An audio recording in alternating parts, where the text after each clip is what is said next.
You are wasting your time. It's because you believe you have time. Until you realize at some point, maybe that time might be taken away from you. And that's exactly what happened to me. December of last year, I had a near death experience that left me missing part of my ear, scars, internal wounds, external wounds, and all the above. But this experience was very powerful. I was able to take something from it. You're always looking for what is the lesson. And what I learned through this experience was time isn't promised to us. And so I want to share with you today is how to get clarity around what it is that you want so you no longer waste your time and you can move with precision towards that direction. Now, if you and I haven't met yet, my name is Troy and I want to help you in your life. So let's go back to this point around clarity. Clarity precedes mastery. We have to get clarity first to know where we want to go. And so oftentimes the reason you lack clarity is because you think you have time. Now, one thing about age, right, is oftentimes it's very sad and tragic, but other people start to pass away. Maybe it's friends you went to school with. Maybe it's a loved one. Maybe it's a grandparent. But you start to realize like the simplicity or how quickly life can actually disappear. And it starts to bring some awareness around, wait a second, maybe I should start living with more purpose, more passion behind what I'm doing. And then maybe you're in a situation where that almost happens to you. Just the other night, I woke up and I had this dream. This is real. I had this dream where I was sharing with people and I was crying. I was in tears and I was like, I could taste it. I could taste it. And what I could taste was the thin line between life and death. And when you get that close to it, man, things like start to change quickly. And that's what I want to kind of share with you is I want you to do an audit of your life and realize just how much of your life, your time, your energy, you're giving away to other people, other situations. And the ways you tend to give it away are you're seeking validation from other people. And so you spend a lot of your time, maybe it's the way you craft yourself, present yourself to the world, the way you talk, the certain things you do, maybe even the job you have, the reasons you do or don't go to school or to choose this. It's all for other people. And then beyond that, you have things that are to fit in society, right? How does society want me to show up? Beyond that, you have energies like people pleasing energy, where you act in a certain way so others can be pleased by who you are and how you show up. So we're giving away a lot of our time, a lot of our energy. And then what tends to happen is you waste your time on certain activities.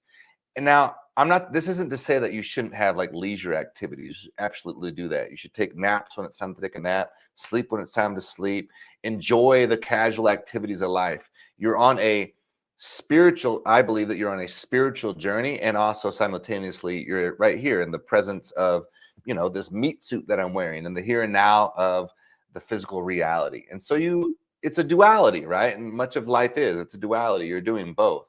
But notice when you're overindulgent in one area or the other. You can be overindulgent, in my opinion, like the spiritual side of life. You can be the monk sitting on the hill, which is a very beautiful thing if you're called to that. But I believe most people are called to step into life and face the challenges that present themselves to you. And also on that physical standpoint, maybe you're just wasting time. Like I think of things like alcohol, cannabis, like these are luxuries of life. Like that's not to say I'm not here to argue whether you should or shouldn't do these types of things. But if you're overindulgent in anything, you're simply saying to life that I got time. I can waste time until time runs out. And you don't know when that time is coming. If you're playing excessive video games, watching excessive TV, scrolling on your phone too much, again, you're wasting your time. You're saying that I got all the time in the world.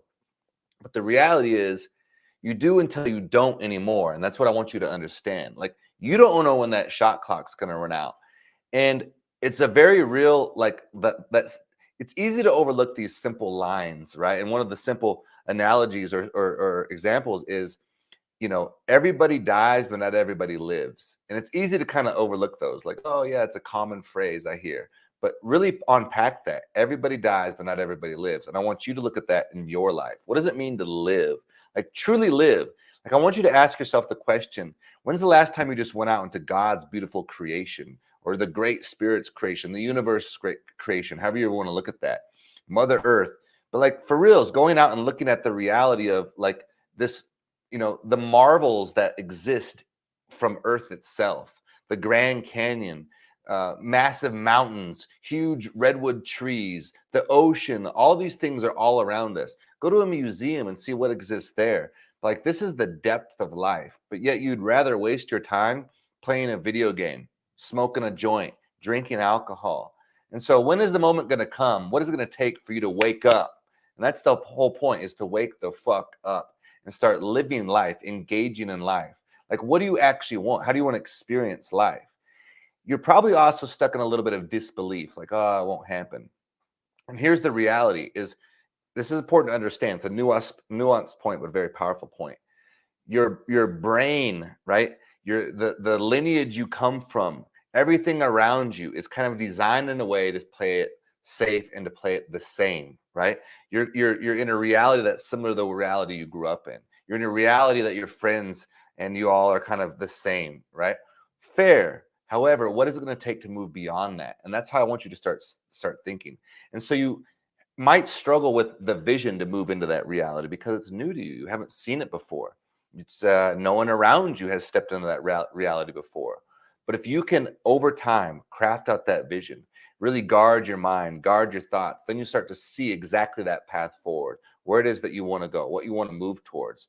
And what I would encourage you to do around this time is to do an audit, a different kind of audit than normal. You're going to do an energetic audit. So if you think of everything that you engage with as a form of energy, right? Your house has an energy to it. The city you live in has an energy to it. Each one of your friends has an energy exchange to it. And what you're doing is just that. You're exchanging energy. You get a certain level of energy in from these experiences or these situations or people, and you give out a certain level of energy. And oftentimes, you're at an energetic deficit. You're giving away more than you're actually getting in. And so what I want you to start look at is, how do you get more to a baseline, and then over time get more to an abundance? And so, like, as an example, let's say you live within driving distance of a beach town, and you go to work every day, and maybe work is not the greatest energetic exchange for you. But what if you were to drive to the ocean every morning and just take a few minutes to soak in the ocean? The energy that would take out of you would be very little, but the energy you would get in would be massive. And so you start to look for these types of things in your life. Maybe at certain times in the conversations that you find yourself in, when you're gossiping, when you're complaining, that's taking energy out of you. Or certain things that you watch or you engage with, what is that taking out of you versus what you get in? And the reality is, you probably don't know how sweet and how beautiful life can be because you're engaging with these low level energetics. And so what I want to encourage you to do is find new higher level energetics to engage with. And if you change your frame from "I got time" to "there ain't no time, the time is right now," like I got to start living, like it's time to get going, then you get more precision around those things. You start to create, you start to express yourself in the world. You start to connect that universal energy of reproduction. That's what the universe is doing. It's reproducing, it's expressing itself. But if you're engaging with these like low energetic activities, you're not metaphorically reproducing, or maybe literally as well. You're just stuck, you're stifled. And so you have to get yourself engaged in life. And again, get clarity on what it is that you want. So I'd ask the question, like, what is it that you want? And connect to it from an emotional standpoint. And then the follow-up question is, who do you need to engage with? What do you need to engage with to move you closer towards that destination? And then you have to learn to fall in love with the process. It's not always about the destination, but it's learning to love the process along the way. And there's often going to be a gap between where you want to go and where you currently are. But how do you close that gap? You close that gap by engaging in your spiritual dynamics, by evolving yourself from a spiritual standpoint. You engage in gratitude, acceptance of your reality. You find those little weak spots of who you are and you look for ways to improve them. That's you engaging in life. Not, oh, there's a little weak spot, let me disengage. You have to turn towards the storm. That's one of the unique things about a buffalo or a bison is, a lot of animals will huddle together and they'll wait for the storm and they'll wait it out. Fair strategy. But a bison will huddle together, they will turn towards the storm, and they will charge at the storm because they know if they do that, they'll get through it quicker.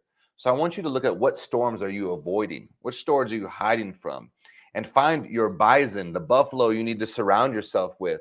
Turn towards that storm and charge through it and get to where it is that you want to go.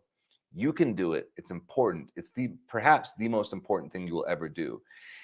And what you'll realize in this journey is that there's parts of you that will be forced into this situation. And a lot of parts of you are going to be undisciplined, under conditioned, not well prepared for this journey. But guess what? They're either going to step up or they're going to fall aside. And that's exactly what you want. So those parts of you will become developed, or they'll give way to something that's already there that is well developed for this next step of your journey. And it's always a continuance moving forward, charging through these storms, growing, evolving, having fun, playing, enjoying the journey, being loose. It's not this like rigid perfectionism or this like, I gotta like at all costs charge the hill. It's not that, because you gotta love life, you gotta enjoy the journey. But it's when you're called to these moments, you move forward, you band together, you see what it is that needs to evolve your life. If you feel stuck, stale, stagnant, it's because you're doing exactly that. You're not challenging yourself.